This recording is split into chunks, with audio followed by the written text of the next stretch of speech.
Alright, Assalamualaikum warahmatullahi wabarakatuh. Kita kembali dalam Premier League punya review Ui, rindu gila nak buka pasal Premier League Busy sokmo. Travel sana sini jauh merantau, pumpang. Hey, bagus ni ada chance. Okay, let's go. Kita nak tengok run dalam Premier League FA Cup sekali dan halang tu. Ini baru first time aku review balik match Premier League. Tiba-tiba ada berita gembira pula menimpa segelintir kelab yang terpalit.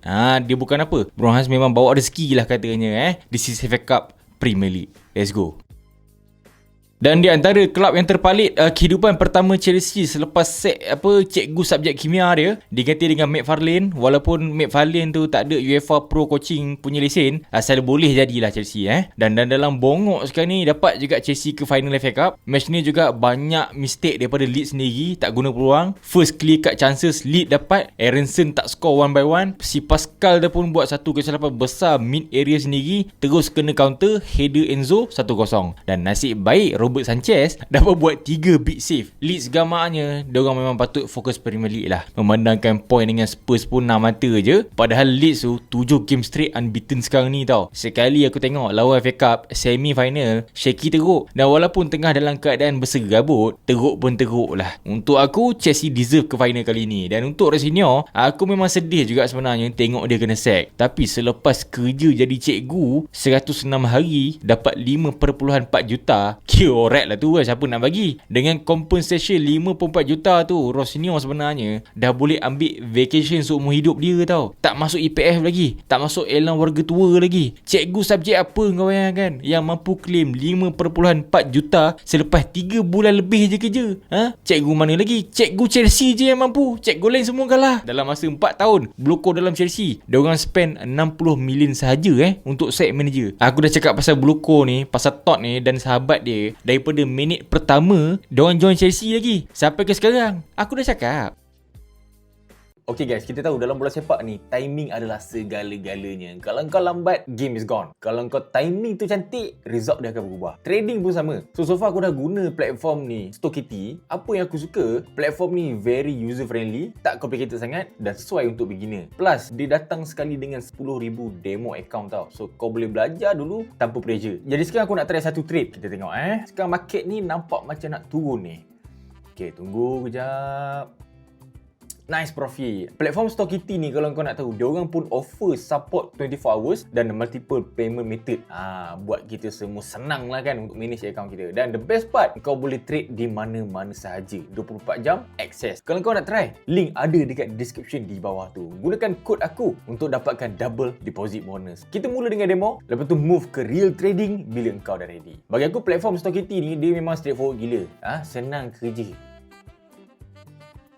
Man City ke final FA Cup beat Soton baru ni. Dan sesungguhnya memang betul, tak semua orang mampu beat Soton sebenarnya. Dan kau tengok je lah Soton main macam mana kan lawan City. Aku memang nak puji Soton kali ni. Kau gila-gila. Kalau kau tengok live match tu, kau tahulah, tengoklah betapa sedapnya pressing Soton ni dekat atas dengan bawah. Tapi diorang tak press selalu tau. Lawa weh. Championship punya football lagi sekali underrated gila. Senza score first goal dengan super movement, offside. Dan keeper Soton tak payah cerita lah. Perez tu main sedap gila weh, sambil menjilat coki-coki kan tengok dia. Perform walaupun concede 2 kali. Kau tengok gol Finn Azaz tu macam mana. Meremang weh. Member buat turn dah macam Zidane lah dia. Skor lawan City. Lagi 9 minit je nak habis game, Doku skor gol tertampan. Keeper tak dapat nak agak. Unlucky gila. Dan betapa sadisnya James Trafford tu, berbirat dia kena try dengan Soton. Pun sama padu save juga dia ni. Bila aku cakap ini game of the week, dalam masa kurang 5 minit, kau tengok Nico Gonzalez punya kurang ajar padu strike dia tu yang bawa City ke final. Itu aku cakap tu. Nasib nama dia Nico Gonzalez. Kalau nama dia Declan Gonzalez, berabat orang ingat gol sepadu tu. Jujur cakap, ini game level final weh. Soton punya 20 game streak unbeaten, run up sebab gol tu je. Apa-apa pun untuk Premier League title race City, aku harap Pep tak terkesan lah kena hasut dengan budak Arsenal sekarang ni. Pep, let's Arteta win the league! Let's Arteta win the league! You've won enough! Let's Arteta win something! But you! I hate you! You ruined my life! Dan Arsenal punya review kita jumpa dalam UCL punya review. Selepas game Atletico. Senang kira. Dia bukan apa, hari ni Arsenal, esok Arsenal, kemarin Arsenal, tak jadi apa kak. So kita combine sekali je senang.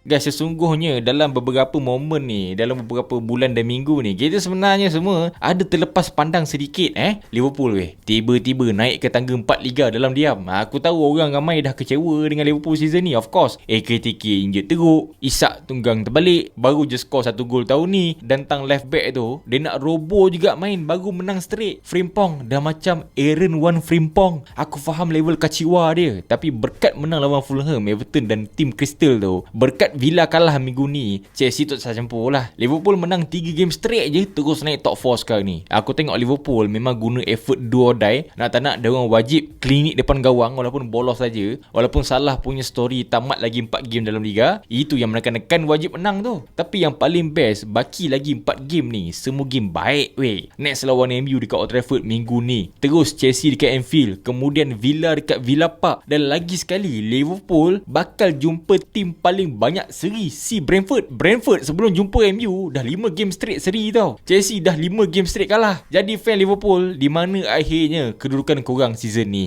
Korang buatlah calculation sendiri. Tapi Liverpool bagus tau. Time Chelsea tengah elok, dia teruk. Tapi time Chelsea tengah teruk, dia yang elok. 10 mata beza dengan Chelsea sekarang ni kerja gila. Semenjak tersingkir UCL, kau tengok banyak pula masa lapang beliau sampai naik top 4. Siapa je expect? Cuma ni aku nak komplain, kalau tengok game lawan Crystal Palace baru ni, aku tak tahu macam mana gol Palace tu boleh stand. Of course lah yang buat Woodman injured tu bukannya salah player Palace, tapi rumput Anfield tu yang kering. Itu yang jahanamkan Woodman. Come on lah, bukan tak bayar bil air Liverpool kering benar rumput sampai sakit keeper sendiri. Dia bukan apa, dalam waktu yang sama fan dah tunjuk kad kuning dah pun, harga tiket dah naik menyerap. Ini rumput pun kering. Memanglah season ni gersang, tapi takkan siapa rumput pun dibiar gersang. Dan lagi satu, Mamadashvili dah tak ada, Edison tak ada. Takkan nak suruh Wataru Endo pula main keeper? Kau biar betul. Calon relegated paling besar dalam dunia, Spurs, akhirnya dia tahu aku nak keluar video review Premier League. Time tu juga dia baru nak menang first win Liga ever untuk tahun 2026. Datang bila first time perubahan kembali lagi ni. Kau bayangkan semenjak Christmas ni, ini first win mereka. Bayangkan last game lawan Brighton, sedih betul aku tengok. Brighton pas sebanyak 2 kali je, terus tak menang lagi Spurs. Last minute minggu ni dia main drama berdua pula dengan West Ham. Dalam game serba, asal game bat je tak masuk, sekali dengan on target kedua. Richarlison yang asal main game bat itu juga jadi punca Palina celik peluang yang lalu depan dia. Bola tu asal main game bat juga tu, yang jadi punca Spurs selamat 3 poin. Ikutkan gol tu offside tau, tapi bila Spurs pakai orang dalam, aku faham sangat. Tengok kat situ siapa kasi onside. Matt Doherty terus onside. Mentang-mentang Wolves dah relegated, mentang-mentang Doherty pernah makan gaji daripada Spurs, Matt Doherty tu jadi insider tiba-tiba tau. Yang paling tak boleh belah, kemenangan ni tak membawa Spurs keluar pun lagi. Pasal dalam waktu yang sama, si West Ham pula, Callum Wilson pula score winner lawan Everton. Aku masa tengok game tu aku terbelahak kan tak? Kesian gila. Elok Spurs menang boleh pintai West Ham, masih kekal 2 poin belakang, hammer. Tapi cerita betul tau, nasib baik Spurs beat Wolves, sebab kalau tidak 4 mata beza nak jadi apa Just imagine Spurs harung season ni dengan berapa kepala? 4 kepala. Angge kena sack bulan 7, Thomas Frank kena sack bulan 2, Igor Tudor kena sack lepas 44 hari je manage. Dah macam baru lepas manage 44 orang penyamun perasaan dia. Dan sekarang ni dia zebi jadi kepala Spurs, baru 1 win. Spurs punya tak masuk akal, tak payah tengok jauh lah. Engkau tengok top scorer dia orang je pun, engkau dah macam fikir pening kepala dia tau. Top scorer di Richarlison, second top scorer ke fourth top scorer dia orang siapa? Semua center back dengan DM je jadi top scorer. Macam mana nak ada kehidupan Spurs Malam baru ni siapa? Palhinha yang score. Cuba kalau Palhinha masih lagi di Bayern sekarang ni, habis siapa nak score? Takkan hantu raya. Manchester United, semenjak Carrick take over, MU cuma drop 8 poin. First time dalam 5 tahun MU dah reach total goal 60 dalam Liga tau. Kalaulah MU tak kalah 2 game under Carrick, MU sekarang ni cuma 3 mata beza dengan City, 6 mata beza je dengan Arsenal. Perubahan dari tangga ke-15 naik ke top 3 daripada bulan 2 sampai ke sekarang, one of the biggest jump ever dekat Europe in record. Last season disaster teruk, this season start dengan roller coaster, tapi sekarang ni dah confirm akan akan akhiri season ni dengan pelbagai jenis top scorer. Bruno off the chart dengan lagi 1 assist je, terus naik 20 assist di season. Double figure Bruno, meninggalkan ceki dengan bawa dekat belakang. Siapa je sangka dalam senarai 10 ranking top scorer Liga, MU conquer slot top scorer dengan ada 5 player dekat situ. Cunha Bruno 8 gol, Mbeumo Casemiro 9 gol, Sesco 10 gol. Lepas 2 season straight jauh daripada top 7 Liga. Season ni bila benar-benar fokus Liga sahaja, memang ini aku nak pun. Winning mentality masuk balik dalam benak player tu semua. Dalam Brentford pagi tadi, Brentford datang ke Old Trafford dengan 5 game unbeaten sampai diorang jumpa United. Tapi dalam game awal-awal tu, MU patut dah score tau. Minit pertama tu, Maino dribble lebih daripada Hazard lah dia. Tiba-tiba Ahmad shot dan kena deflected, tak boleh kata apalah kan. Tapi minit ke-10 dengan modal 2 kepala je, siapa? Maguire jadi feeder, Casemiro jadi tekong. Perap MU lead 1-0. Ego Thiago ada satu chance tu patut di score, tapi SG Thiago sepanjang game ni kosong weh. Tak tahu berlaku kan, Thiago tu cuak dengan Luke Shaw. Takut dengan Dalo, dengan Heaven pun Thiago melaut. Dalam 4 bulan ni, ini performance terteruk Thiago dan tak masuk akal sebab member tu second top scorer dalam Liga tau. 3 gol je beza dengan Haaland. Aku cakap apa? Teruskan teruk Thiago. Teruk punya teruk. Nah, Ahmad punya curi bola berubah jadi chances, direct sharpener punya counter attack, dan dekat depan tu Bruno pedajal defend Brentford. Sesko score 2-0. Yang aku geram, kenapa dah score pun Sesko tu malu-malu lagi nak celebrate.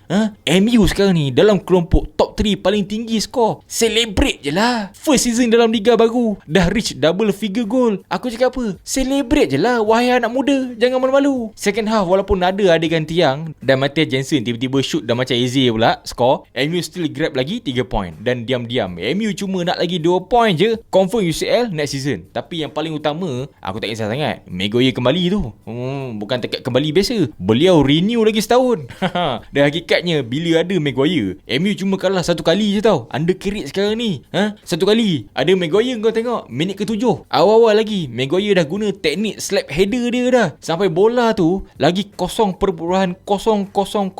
inci je nak masuk. Maguire buat assist. Apa lagi tuan-tuan? Bullet header. Guys, ada 3 spot menarik korang wajib tengok sampai end season. Title run antara City Arsenal, perebutan tempat ketiga 4-5 antara MU, Liverpool, Villa, dan paling penting antara Spurs dengan West Ham lah. Yang mana satu pilihan kelebu? Kita tengok sama-sama. Semuanya dalam Premier League Review. Mana-mana yang baru tengok first video, make sure korang tekan subscribe atau tekan tepi tu, like, share. I'll see you in the next video. Aku Bro Hans, thanks for watching. Ralu, busy lagi ni, banyak kerja lagi ni. Let's go. Dan jangan lupa, minggu ni ada 3 vlog ke Spain aku akan keluarkan. Let's go.